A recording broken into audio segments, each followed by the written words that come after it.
غریبان هیڅ هغه نشته چې کوم مالدار دي هغو ته ملاویږي. مستله مشي حاجي صاحب مرشه څنګه الیمین ګنډاپور صاحب ته اختر ولا مبارکباد رسولې کنه رسولې دا خو جدي دی کېدو ډېر جنجال کوي پوه شي کله داسې مستۍ کله داسې هستۍ څویم اورېز ده پوه شي 22 تاریخ باندې راغلی ده نن 3 تاریخ ده پوه شي دغه 10,000 روپۍ پسې څونه ځان به دې کړولی وي ډېر مو کړولی ده پوه شي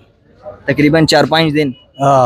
څه امید شته سره ان شاء الله اختر ته به ملاو شي که بس پته یې نه لګي نو څو ورځونه که میلاو شي ښه خبره ده که نه شي میلاو بیا به ګورو نو پیسې ته ډایرکټ خپله باندې راغلي وي که څه میسج وغیره دې لیږلی و نه میسج مې لیږلی و چا درته لیږلی و میسج د زموږ کلي هغه د ممبر راغه لیږلی و ها تا ورته خپل شناختي کارت نمبر ور کړی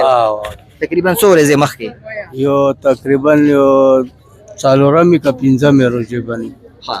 اجي صاحب اکثر خلک د پروګرام باندې اعتراض کوي کوم حقداري سي دي کنه هغه ته د پیسې نه دی ملاو مالدار واخستې دغه څه حقیقت شته همدې دا بالکل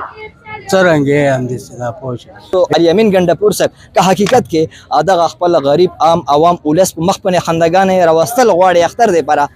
سنټر سیوا کا څه پیمنٹ ورته ملاو شي ورته اور بلا شي اوس هم دغه شي فیګر دغه شي خلک تعداد لا پاتې دي چې هغه حقداري دي خو هغه ته دغه حق نه ملاو شوی پروسس ملغونه تیز کوي سیستم کې هغه هم انټر کوي چې دغه اختر ولا خوشحالي ټولو ته ملاو شي. ډیره شکریا.